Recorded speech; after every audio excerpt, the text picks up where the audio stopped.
Mycroft Holmes. Well, well. First the police, and now you. You come to find where I am hiding the Mazarin store? I didn't expect a confession, Count. Then you won't be disappointed.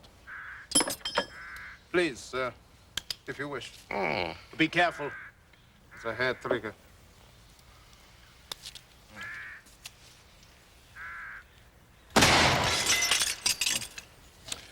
They were a gift from the Princess of Wales.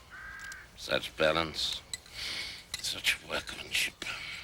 A beautiful thing fits strangely in the wrong hand. Yeah, she is extraordinarily beautiful. She? Diamond. Oh.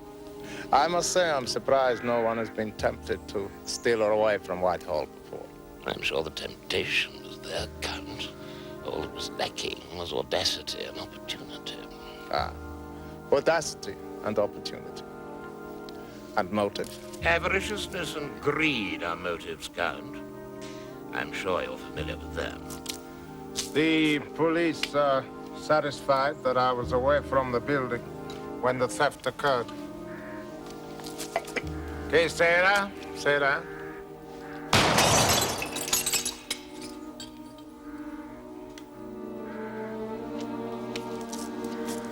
I'm following my own line of inquiry, as my brother did with Miss Minnie Warrender when she accused you of stealing her jewels. My conscience is clear. Our past is an unresolved duel, Mycroft. You may hold some personal grievance against me, but that gives you no right to sully my good name and reputation. This is between us, Count. You and me.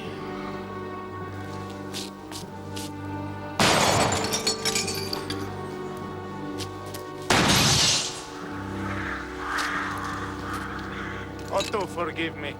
It's a hair trigger.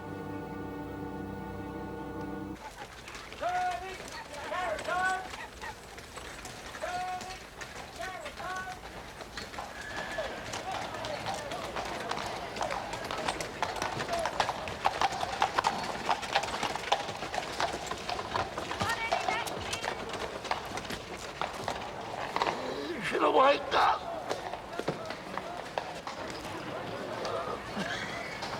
No. No, won't be necessary. Right, you walk then. Walk on, Bobby.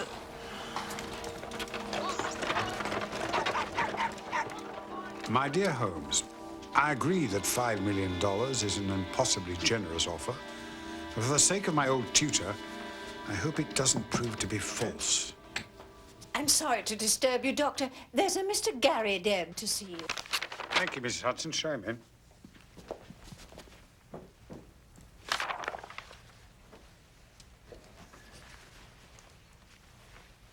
Forgive me, I was expecting someone else. Mr. Nathan Garrideb, I suppose. You must be Dr. Watkins. Close. What can I do for you, Mr. Garrideb? For a start, you can stop interfering in matters that don't rightly concern you. I'm sorry. I saw the old man and his sisters today, and they told me you were acting on behalf of Mr. Sherlock Holmes. That's no reflection on you, Mr. Garrideb. Mr. Holmes and I have means of getting information which is not normally available to the public. I don't want the police butting into a private matter. But surely the sooner we find a third male Garrideb, the better for all concerned. Well, that puts it different. If you're content to help us find the third man, I can't see any harm in that. I hope I put your mind at rest, Mr. Garrideb. John Garrideb, I'm sorry if I was a bit short with you back there. Dr. Watkins? Watson, that's quite all right. I'm fairly new to this country and haven't gotten used to your English ways yet. I guess I must seem impatient to a man like yourself. Urbane and unsophisticated. Good luck with your search, Mr. Garrideb. I'll be in touch if I discover anything useful. Much obliged, Doctor. Much obliged.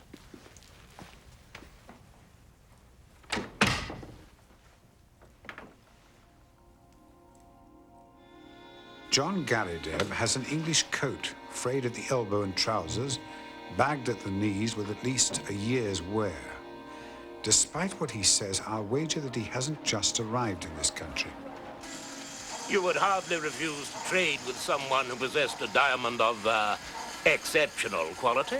That depends, Mr. Mycroft. Oh? On what? The provenance of the diamond, of course. Ah. Its legality. Even if it were brought to you by a respectable member of society? Her Majesty could offer me the crown jewels, and I'd still refuse to do business with her. Mm-hmm. Strange to think that pieces of crystallized carbon could be the cause of such great human happiness and tragedy.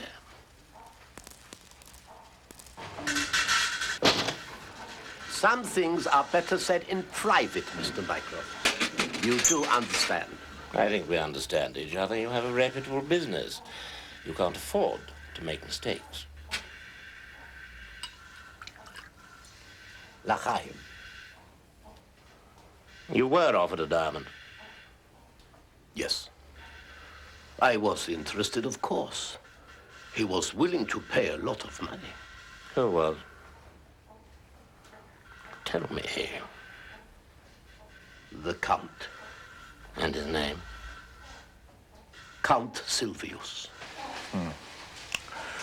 Well, that's no good to me, Aki. I need them within 2 days.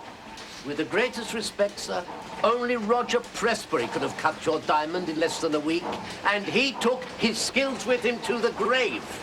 Well then, I better find someone alive to do the work while there is still time. What can you do? Who was Roger Presbury? Ah, a true genius. In his hands, a lifeless, shapeless stone became a living, breathing work of art. Diamonds were his life. And his death. Indeed. He was murdered 5 years ago during a quarrel about some gems. Ah, such a tragedy. Did you see the Count's diamond? Alas, no. But he did give me a description of it. He described a round stone of finest purity and color, approximately 100 carats in weight. 110, Mr. Mycroft. But a little too close for comfort to a description of the Mazarin stone. I've taken up enough of your time. Not at all, Mr. Mycroft, sir, not at all.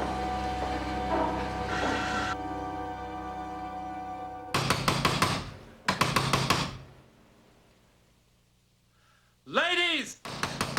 Ladies, I've got news! Ladies, tell your brother I've got good news. Your antipathy for the Count is well known, unlike your reasons. He brings the higher echelons of our society into disrepute, in your opinion. I suppose you realize that the Count is among the guests at Olivier at St. James's Palace tomorrow morning. Huh. He should be serving a prison sentence. And the Prince and Princess of Wales are unlikely to entertain suspected criminals, are they? Drive on, George.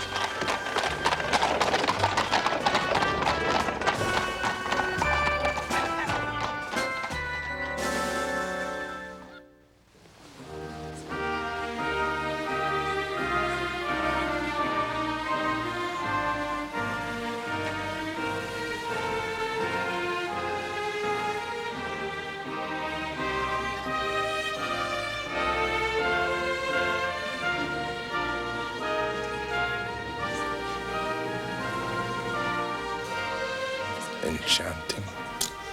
You are an incorrigible flatterer, Count Silvius. Bertie would be most disturbed if he knew of your attention. Your most humble servant, Ma.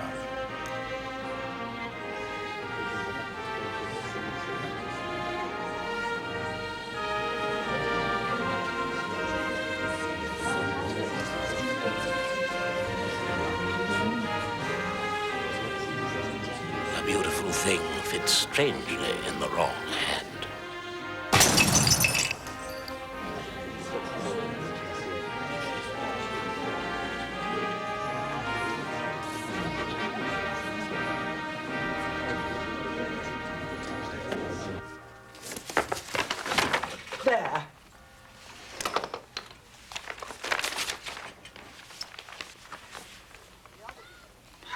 Garrideb, constructor of agricultural machinery.